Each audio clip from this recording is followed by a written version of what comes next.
Mark Russell and Steve Lieber explore what a bunch of no-name heroes do to make ends meet, but when an amnesiac man arrives on his doorstep, Red Tornado is sent on a very personal mission to help the man and rediscover the hero he once was. Mark Russell returns to the DC Universe with an incredibly funny yet hard-hitting book that explores what all of the low-tier heroes do to pay the bills, expertly setting up the new Heroes for You company and what they offer, as well as the odd group of heroes running the show. The biggest heroes out of the lot are Red Tornado and Power Girl, both who are heroes that Mark kind of reimagines their characters just very slightly, giving them a super interesting new outlook on life and one that is at odds with each other, since we have Tornado wanting to help people since it's the right thing to do, while also making a little bit of money since of course he still has bills to pay and a family to feed. But then we have Power Girl, who is all about the money and doesn't really care that much about the superheroics anymore, and she's become jaded after years of going through the cycle of violence that heroism brings, and she's even fallen into the whole motivational speaker scam thing thanks to Maxwell Lord. It's such a unique way to take a character who is literally a Superman level character and was at one point another Earth's Supergirl, so it's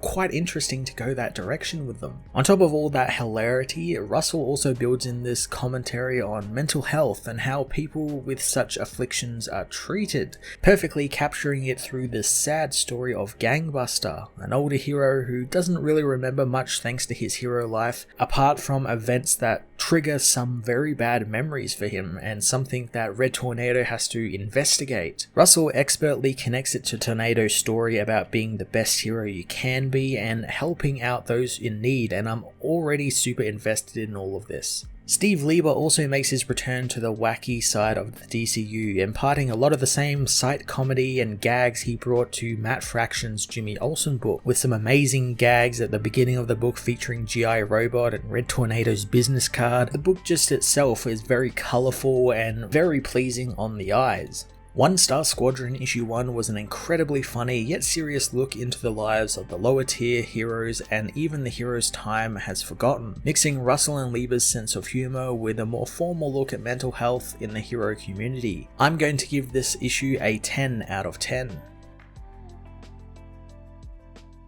One Star Squadron issue 1 sees a new advertisement playing on a TV with a voiceover knowing that they weren't born a hero, they made themselves one through hard work and dedication. But not every hero is on the Justice League and gets their treatment, and the rest of them have to work for a living, which is where Heroes for You come in. The voice explains that while they aren't saving the world every week, it doesn't mean they aren't needed, and Heroes for You is ready to deliver some exciting hero-tunities like telemarketing, personalized video appearances, birthday parties, and security work, and much more. And it's never been easier thanks to the Heroes for You app. The advertisement plays on the TV inside a hospital where a patient named Gangbuster is shown by some of the nurses, who think he wants to take advantage of the hero-tunities. The man doesn't say anything besides his catchphrase, "Evildoers beware," making the nurses know that's good enough. At the Heroes for You HQ, Red Tornado tells Minuteman that he won't be put on the security for the royal visit since people don't take him seriously, and they are called One Star Squadron, even in Yelp reviews. Tornado tells him that he'll be backing up Plastic Man in the financial district on window jumper duty, but Minuteman isn't happy he's playing second banana, but Tornado knows that sometimes you do need two bananas. Terry wants to know when Tornado stopped being a hero, and this isn't right since he has seniority over most of them, showing his boss the Employee of the Year award he got, but Tornado reminds him that he made that himself, hoping that this is rock bottom as Minuteman kicks the chair over in the office. Tornado says that it's hard to place the heroes whose powers only last a minute. Asked if he's tried the app, Minuteman says he did, and Tornado discovers that he's got a 1.5 star rating out of 5 on it. Tornado tells him to pick some low-hanging fruit for a while, and things should pick up soon as Minuteman wonders why any of them got into this line of work, and why did Red Tornado decide to be a hero? Years before, Red Tornado takes down the Royal Flush Gang before even Superman can arrive, surprising the hero and hoping the villains are insured for wind damage. Superman can see something is wrong with the hero, so Tornado tells the Man of Steel that he tells himself every day how important this work is, but it always feels like they are saving people from each other, so it makes him wonder if they are doing it right, guessing he's still learning what it means to be human. Superman knows they both are, and all they can really do is show up and try. Minuteman snaps Tornado out of his flashback, so the hero tells Terry that he doesn't really remember why he became a hero, but thought that maybe he would be the next Superman, and maybe it's what you do when you are a weather controlling android, or maybe he was just young and stupid enough to think he could change the world. As he gets introspective, Minuteman steals his fries, letting Red Tornado reminisce on how he was given the key to the city after taking down the Royal Flush Gang, but that didn't pay the bills, which continued to stack up and made him realize that he had been defeated.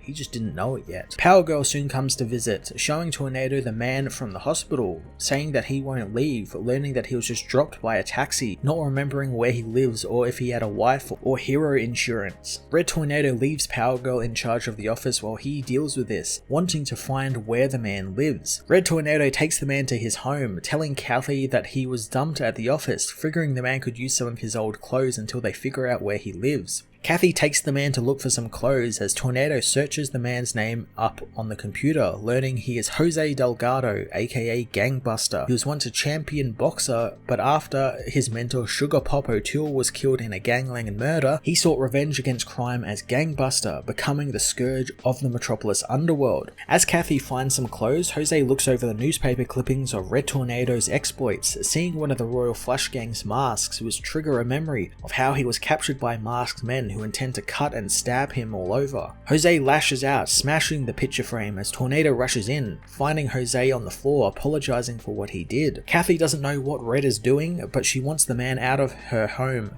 as Jose says that he doesn't know what's wrong with him. Back at the office, G.I. Robot continues his amazing telemarketing work for the Squad Goals online college tuitions, as the heckler locks down another sale, celebrating the victory as he learns that he wins the weekly bonus. Flying Fox knows they'll be hearing about this all week, as Power Girl is impressed with Heckler's take no prisoners attitude, as the yellow suited man asks why a Kryptonian with legit powers is working there. Power Girl shows him Maxwell Lord's book Realize the Prize, knowing that it changed her life and made her realize how much time she had wasted fighting reality, and she spent a lot of time on the planet fighting, but for what, since nothing changed and the villains only got stronger. She knows that if she went to a magical based world her powers would be useless, but here on Earth it isn't magic based, it's money based, and her powers are still useless, so why fight against it, and if they want to change things they have to do it from where the power is. Heckler sarcastically says that sounds like a smart cult as Power Girl leaves. He dumps the book into the bin, knowing he really wasn't listening to the self-serving logic of power. Later on, Red Tornado drives Jose across town to an address he found at the Hall of Justice, hoping someone there will know who he is. Jose apologizes for earlier, knowing sometimes he gets a feeling and it overcomes him. Finding the apartment, they knock on the door, met by a woman who Tornado hopes she knows this is where Jose is supposed to be. The woman, however, knows that she cannot help, not knowing the man since she just moved there, thinking that she could always ask the realtor for them. Tornado hands out his business card, asking the woman to call him back as he leaves with Jose, heading back to the office where Tornado folds out the office couch for Jose, telling him it's just temporary. The man thanks him, not knowing what he would do without him. The woman from before, however, is revealed to have known exactly who Jose is, being that she was his wife, breaking down crying as Red Tornado knows that as heroes they are told to take care of people, and it's often forgotten that they too are people and they broke their lives to do this, so they suffer alone. He's glad that Jose found him, happy to have found